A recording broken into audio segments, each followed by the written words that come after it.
warahmatullahi wabarakatuh. Selamat pagi anak-anakku. Bagaimana kabarnya hari ini? Sehat kan? Semoga semuanya selalu dalam keadaan sehat walafiat. Selalu semangat ya untuk belajar walaupun kita belajarnya masih belajar online gitu ya. Nah, mari doakan ya supaya keadaan negara Indonesia atau supaya keadaan pandemi ini segera berakhir, supaya keadaannya kembali normal kembali. Sudah kangen kan? Sudah rindu sama gurunya mungkin, atau rindu sama teman-teman di kelas, atau rindu sama suasana di kelas ketika istirahat, atau kangen sama ibu kantin. Nah, jadi mari kita doakan semoga keadaan pandemi ini segera berakhir. Nah, baik, untuk pertemuan kali ini kita akan belajar matematika peminatan ya. Sebelumnya yang sudah Ibu informasikan pada pertemuan minggu lalu itu pada semester ini untuk mata pelajaran matematika peminatan itu materinya hanya 2 bab ya. Pada semester ini hanya 2 bab. Bab 1 itu tentang persamaan trigonometri.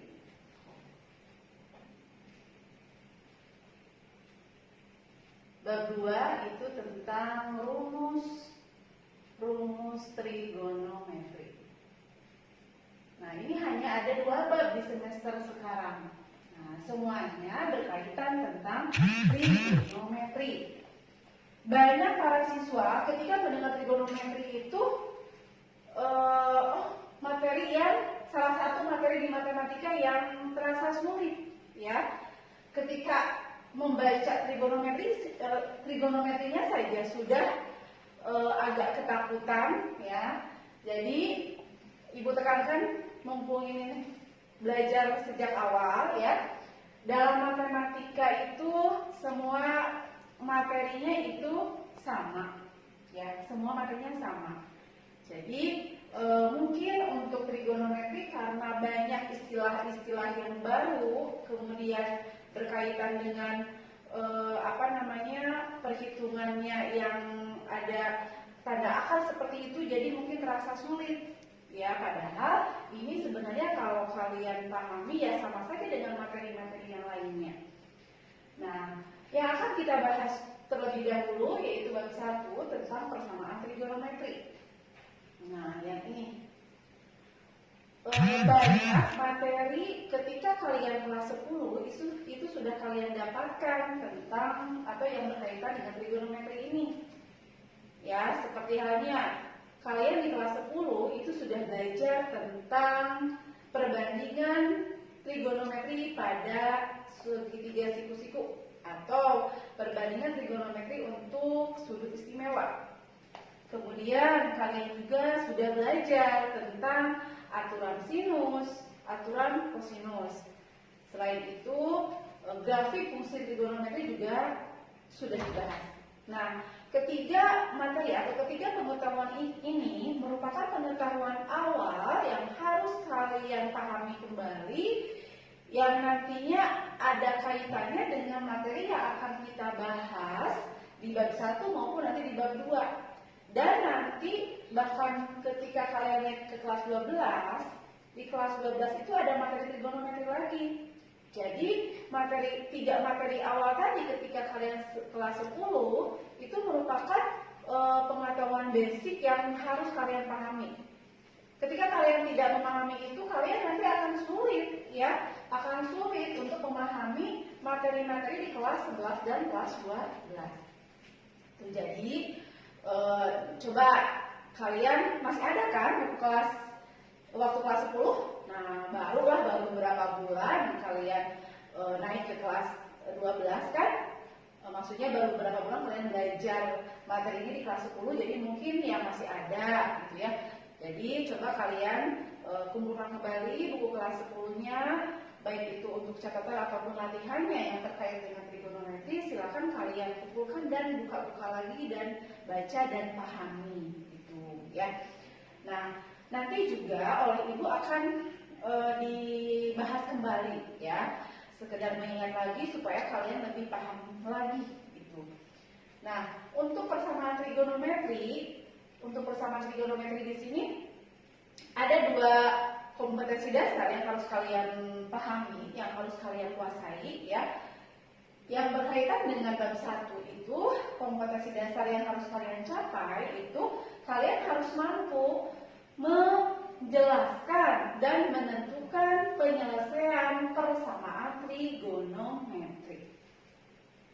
Ya, dalam matematika ada yang dinamakan persamaan kuadrat, ya, persamaan linier, persamaan linier 2 variabel, persamaan linier 3 variabel. Nah, ini juga ada persamaan trigonometri. Nanti akan dibahas bagaimana cara menyelesaikannya. Tapi untuk menyelesaikannya itu kalian harus memahami dulu konsep dasar trigonometri yang sudah dipelajari di kelas 10. Itu sebagai materi prasyarat yang harus kalian kuasai. Gitu, ya. Nah, berkaitan dengan materi kelas 10 tadi, ya, dan ada kaitannya ke materi bab 1 ini, tadi sudah Ibu bilang bahwa di kelas 10 itu kalian sudah belajar tentang perbandingan trigonometri pada segitiga siku-siku. Itu, ya. Ada kata segitiga siku-siku. Coba, ciri dari segitiga siku-siku itu apa? Ada yang tahu? Ya, ciri dari segitiga siku-siku itu salah satu sudutnya pada segitiga itu besarnya 90 derajat. Gitu ya. Jadi misalkan gambarnya seperti ini siku-sikunya. Nah, ini adalah segitiga siku-siku. Nah, dari segitiga siku-siku ini kita dapat memperoleh perbandingan trigonometri. Nah, coba yang masih ingat perbandingan trigonometri apa saja? Ada yang dinamakan trigonometri sinus atau sin, ya. Kemudian kosinus, cos, tangen atau tangen. Nah, kebalikan dari sinus itu ada kosekan ya. Kosekan atau kosek. Kemudian kebalikan dari kosinus ada sekan. Kebalikan dari tangen ada kotangen. Nah, ini jadi ada 6 perbandingan trigonometri yang bisa kita tentukan dari segitiga siku-siku ini. Nah, kemudian untuk pada segitiga siku-siku ini kan 90 derajat. Kemudian ya. Nah, untuk materi yang ada kaitannya dengan persamaan trigonometri itu yang pertama ini yang sudah dibahas di kelas 10, yaitu tentang perbandingan trigonometri pada segitiga siku-siku. Nah, ciri dari segitiga siku-siku tadi, salah satu segitiga itu besarnya 90 derajat. Nah, kalau misalkan Ibu gambarkan ini bentuk dari segitiga siku-siku ya. Nah, dari segitiga siku-siku ini kita bisa menentukan perbandingan trigonometri. Yang pertama ada trigonometri sinus atau sin, kebalikannya kosekan atau kosek. Kosinus atau kos, kebalikannya sekan. Dan tangen atau tan, kebalikannya adalah kotangen atau kotan. Nah, sekarang untuk menentukan perbandingan trigonometri ini bagaimana pada segitiga siku-siku tersebut? Nah, sekarang kalau misalkan yang ini kita namakan ini X, yang ini Y, yang ini R, ya, atau ini sudutnya siku-siku, misalkan di sini adalah sudut alfa, atau di sininya adalah theta. Nah, tentukan perbandingan trigonometri sin alfa. Nih, alfa yang ini sudutnya. Nah, untuk perbandingan sinus itu adalah sinusnya sinus alfa. Jadi, kita lihat sisi yang di depan sudut alfa adalah sisi yang ini, yang Y. Berarti sisi depan alfa per, kalau sinus perbandingannya per sisi miring. Nah, sisi depan alfanya apa tadi? Y. Sisi miringnya adalah R. Ya, jadi ingat untuk perbandingan sinus itu adalah sisi depan per sisi miring. Kemudian untuk kosinus, cos alfa. Nah, kalau kosinus itu perbandingannya adalah sisi samping alfa. Sisi samping alfa yang mana? Yang ini, yaitu X atau sisi samping alfa per sisi miring. Nah, sisi sampingnya X per R itu. Ya. Kemudian kalau pada tangan, trigonometri tangan alfa. Tangan alfa itu sisi depan alfa per sisi samping alfa ini. Ini di kelas 10 juga sudah dibahas ya. Nah, Ibu mengingatkan kembali. Sisi depan alfa itu Y, sisi samping alfanya adalah X. Jadi, ingatkan ya, untuk sinus itu perbandingannya adalah, ingat, ini berlakunya pada segitiga siku-siku. Untuk sinus itu sisi depan per sisi miring atau demi. Nah, untuk kosinus sisi samping per miring, sami. Untuk tangan sisi depan per samping, desa. Itu untuk taktik trik untuk cepat mengingat bagaimana perbandingan trigonometri untuk sinus, kosinus dan tangan. Sinus demi, kosinus sami, samping miring, tangan desa, depan samping. Nah, bagaimana kalau kita misalkan ingin menentukan perbandingan trigonometrinya dari sudut alfa ini? Ya, sama saja. Pedomannya tadi. Kalau sinus itu depan miring, depan apa? Depan sudut yang bersangkutannya adalah alfa. Jadi kalau sin theta, kalau bukan alfa, theta ini ya. Kalau sin theta, sisi depan tetanya kan X. Nah, berarti sisi depannya, kalau alfa mah kan tadi yang ini. Kalau theta yang ini. Yang penting mencari perbandingan sinus itu sisi depan per sisi miring. Jadi kalau kita ambil sudutnya yang theta, sisi depannya adalah X, sisi miringnya adalah R. Sisi miring pada segitiga siku-siku itu adalah sisi yang berada di depan sudut siku-siku. Itu ya. Nah, ini perbandingan trigonometri pada segitiga siku-siku. Nah, bagaimana untuk kosekan, sekan, dan kotangen? Untuk kosekan itu kebalikan dari sinus. Kalau sin alfanya adalah sisi depan per miring, maka kosekannya adalah sisi miring per depan, tinggal dibalik. Untuk sekan juga kebalikan dari kosinus, yaitu sisi miring per samping. Untuk kotangen kebalikan dari tangen, yaitu sisi samping per sisi depan. Nah, itu ya. Ini di kelas 10 sudah dibahas kok ya. Jadi ini tinggal kalian pahami lagi dan buka lagi ceritanya, barangkali masih ada, ya silakan kalian pelajari kembali. Nah, ini Ibu sekedar mengingatkan saja. Nah, ini untuk perbandingan trigonometri pada segitiga siku-siku ya. Sebagai contoh ya, bagaimana menentukan perbandingan trigonometri pada segitiga siku-siku. Nah, Ibu berikan contoh.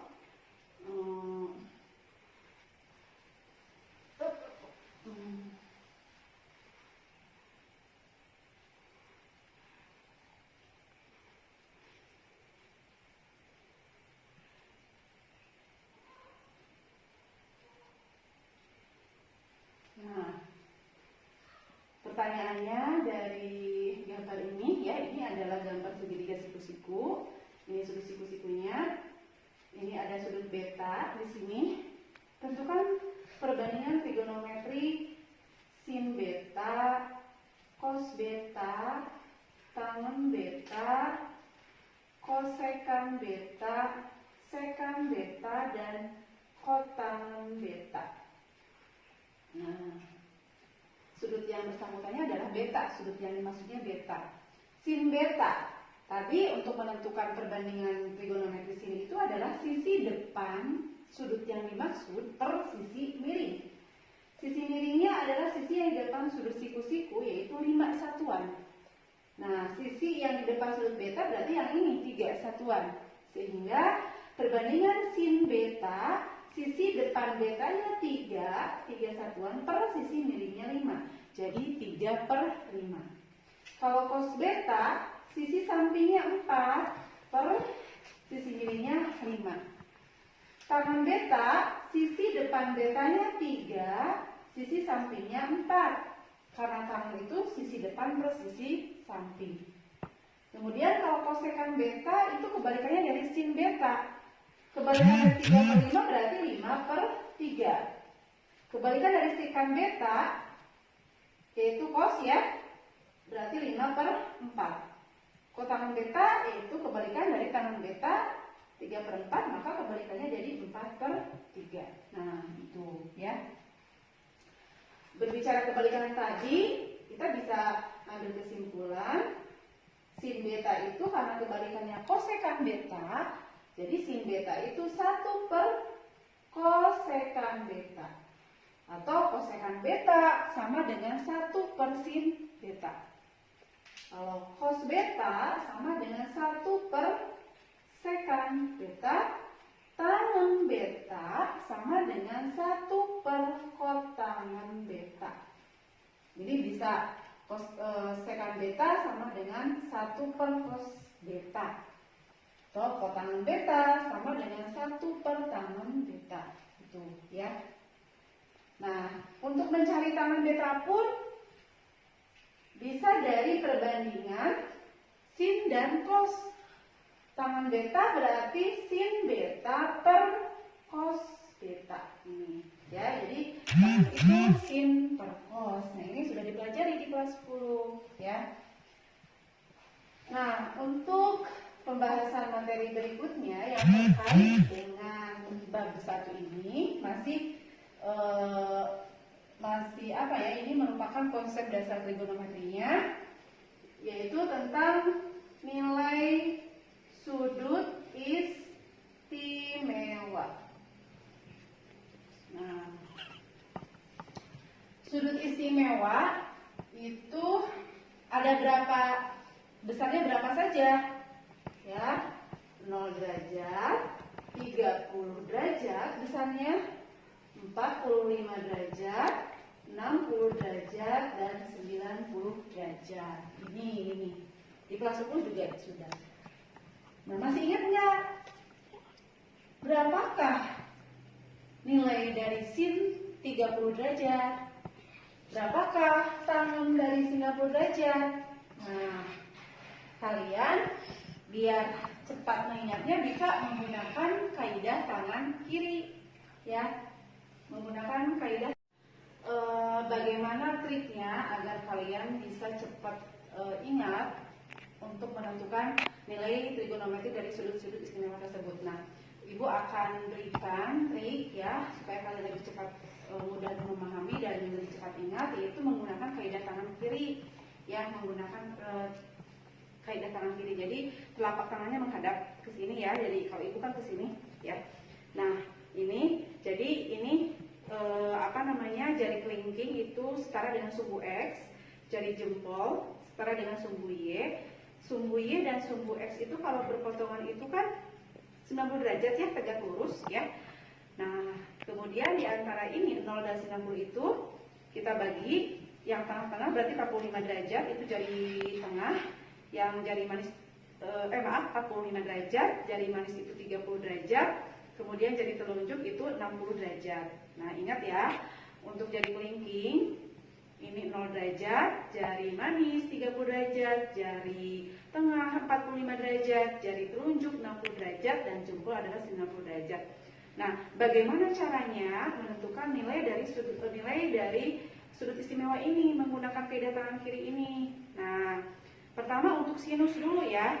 Untuk menentukan nilai sinusnya, jadi kita gunakan aturan akar dari jari jari kanan per 2.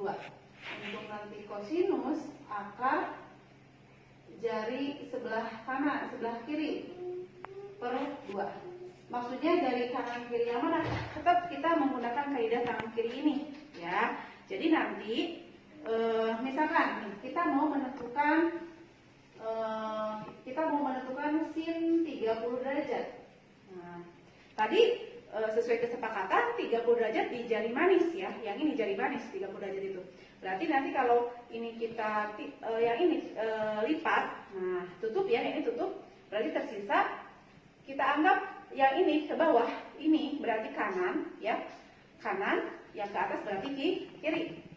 Jadi kalau sin 30 derajat akar dari jari kanan. Jadi sisa jari yang setelah dilipat. Ya, maaf, sebelum dilipat berarti yang bawahnya. Ini kan sin 30 derajat yang ini berarti sisanya ada 1 jari kan?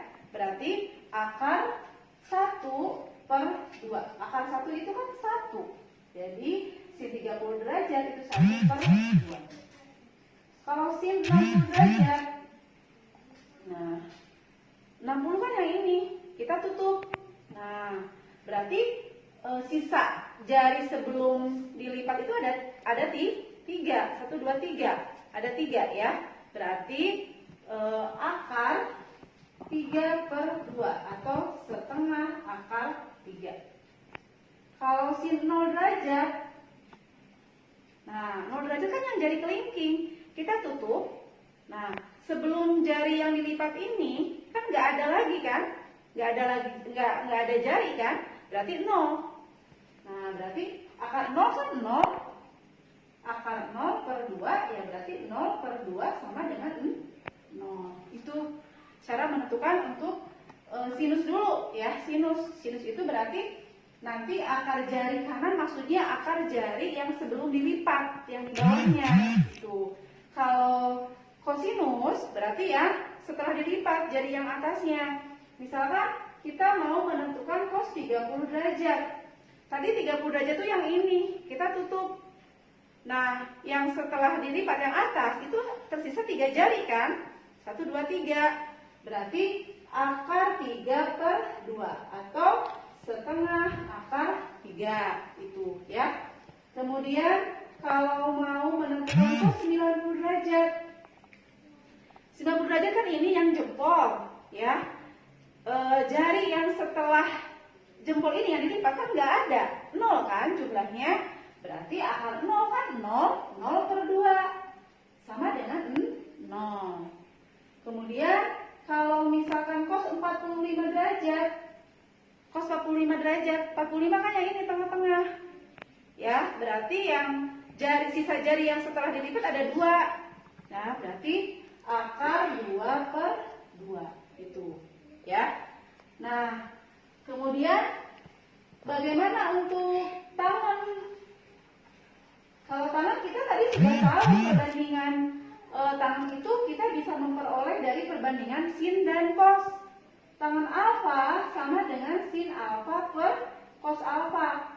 Kalau kita mau menggunakan kaidah tangan kiri, berarti tangan alfa itu akar jari sisa di jari kanan per akar sisa di jari kiri tadi ya.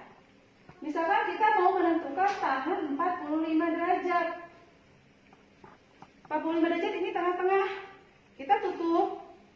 Sisa di jari kanan berarti kan yang bawah kan 2. Sisa di jari kirinya 2. Berarti akar 2 per akar 2 sama dengan 1. Jadi nilai dari tangan 45 derajat itu sama dengan 1. Kemudian tangan 60 derajat. Yang ini 60 derajat, kita tutup. Sisa jari di kanan yang bawah 3. Sisa jari di kiri kan 1.